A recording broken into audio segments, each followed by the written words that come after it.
the first human being who formulated the tactics of subversion was a Chinese philosopher by the name of Sun Tzu. And he said, after long meditation, that to implement state policy in a warlike manner, it's the most counterproductive, barbaric, and inefficient to fight on a battlefield. You know that war is continuation of state policy, right? So if you want successfully to implement your state policy and you start fighting, this is the most idiotic way to do it. The highest art of warfare is not to fight at all, but to subvert anything of value in the country of your enemy, until such time that the perception of reality of your enemy is screwed up to such an extent that he does not perceive you as an enemy, and that your system, your civilization, and your ambitions look to your enemy as an alternative, if not desirable, then at least feasible. Better red than dead.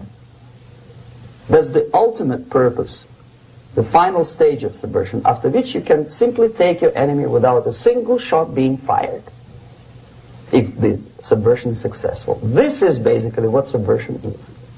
What subversion is, basically, it consists of 4 periods, time-wise. If we start from here and go this way, time, right? This is the beginning point. The first stage of subversion is the process which is called, basically, demoralization. It says for itself what it is. It takes from, say, 15 to 20 years to demoralize a society.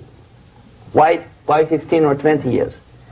This is the time sufficient to educate one generation of students or children. One generation, one lifetime span of a person, a human being, which is dedicated to study, to shaping up the outlook, ideology, personality. No more no less. Usually it takes from 15 to 20 years. What it includes? It includes influencing, or by various methods, infiltration, propaganda methods, direct contacts, doesn't really matter. I will describe them later. Of various areas where public opinion is formulated or shaped. Religion, educational system, social life, administration, law enforcement system. Sometimes when I describe all the methods, students ask me question, are you sure this is the result of the Soviet influence? Not necessarily. You see, the tactic of subversion, about which I'm talking, is similar to the martial art, the Japanese martial art. If some of you are familiar with that tactic, probably you will remember that if an enemy is bigger and heavier than yourself, it would be very painful to resist his direct strike. If a heavier person wants to strike me in the face, it would be very naive and counterproductive to stop his blow. The Chinese and Japanese judo art tells us what to do. First to avoid the strike, then to grab the fist and continue his movement in the direction where it was before, right? Until the enemy crashes in the wall. You see? So, what happens here? The target country obviously does something wrong. If it's a free democratic society, there are many different movements within the society.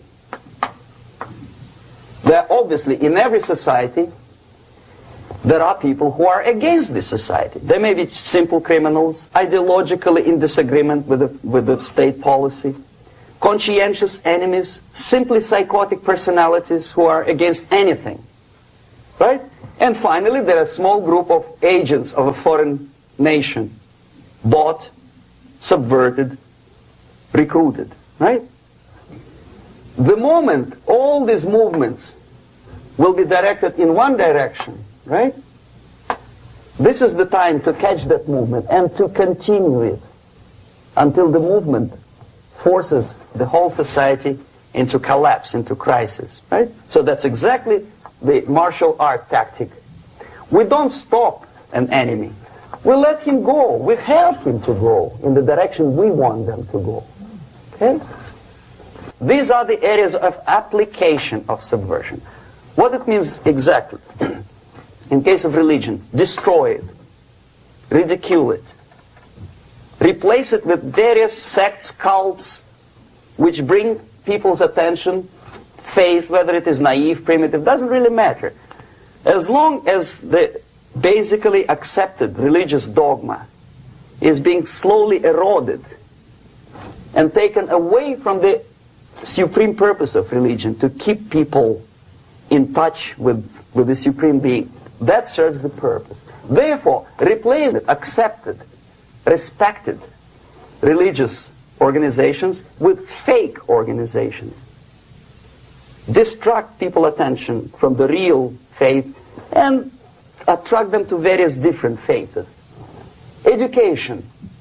Distract them from learning something which is constructive, pragmatic, efficient.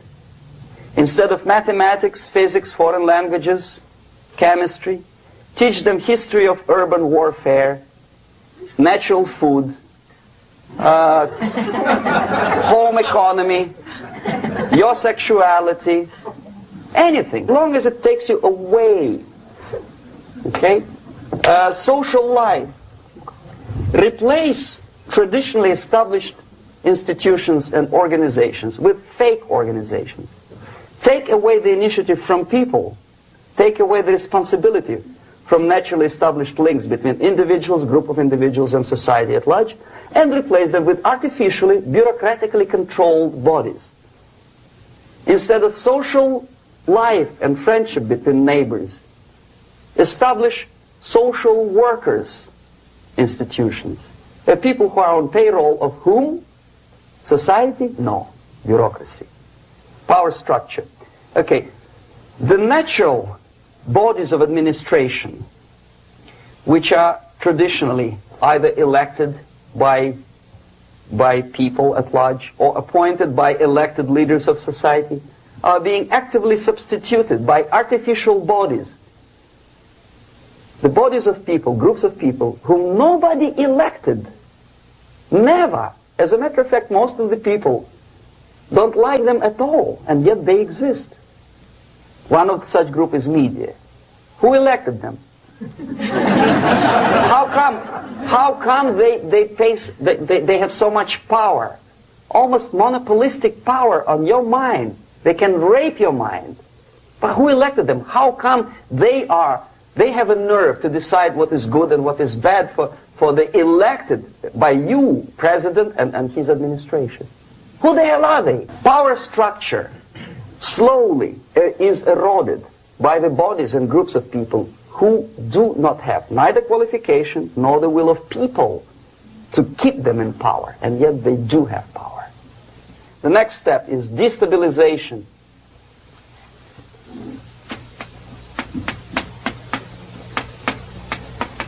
Again, this word says for itself what it is. To destabilize all the relations, all the accepted institutions and organizations in a country of your enemy. How you do it? You don't have to send a battalion of KGB agents to blow up bridges. No. You let them do it themselves. Here it's radicalization.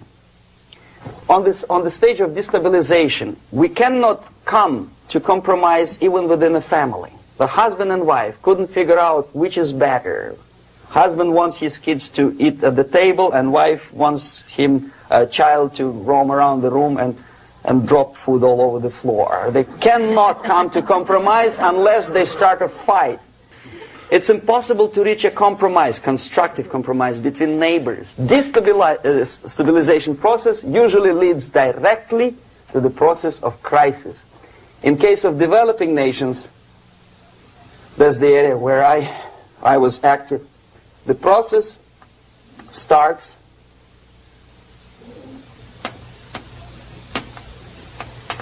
when the legitimate bodies of power, the social structure collapse, it cannot function anymore.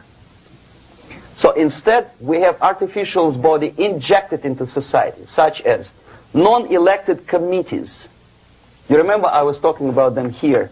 Social workers who are not elected by people, media who are self-appointed rulers of your opinion, some strange groups which claim that they know how to lead society forward. They don't usually. All they care is how to collect donations and sell their own concocted ideology, mixture of religion and ideology. Here, we have all this artificial's body claiming power. If the power is denied to them, they take it by force. In case of Iran, for example, all of a sudden we have revolutionary committees. What kind of revolution? There was no revolution yet, and yet they had the committees. They were taking power of judgment. They had the power of execution, they had the power of legislation, and that they had the power of judicial. All of them combined in one person, who is half-baked intellectual, sometimes graduated from Harvard University or Berkeley. He comes back to his country and he thinks that he knows the answer to all the social, economical problems. Okay? Crisis is when society cannot function any more productively. It collapses, obviously. That's the word for crisis. Could be stopped right here, both as an expert and as an impert. And that takes one step, one very important thing to do. You don't have to expel all the KGB agents from Washington, D.C. The most difficult and at the same time the simplest answer to the subversion is to start it here and even before. By bringing back the society to religion. Something that you cannot touch and eat and put on yourself, but something that rules society and makes it move and preserve it. So the answer to ideological subversion, strangely enough, is very simple. You don't have to shoot people, you don't have to aim missiles and Pershings and cruise missiles at Andropov's headquarters. You simply have to have faith and prevent subversion. In other words, not to be a victim of subversion. Don't try to be a person who in judo is trying to smash your enemy and being caught by your hand.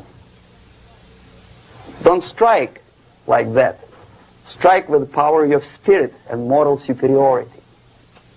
If you don't have that power, it's high time to develop it. And that's the only answer.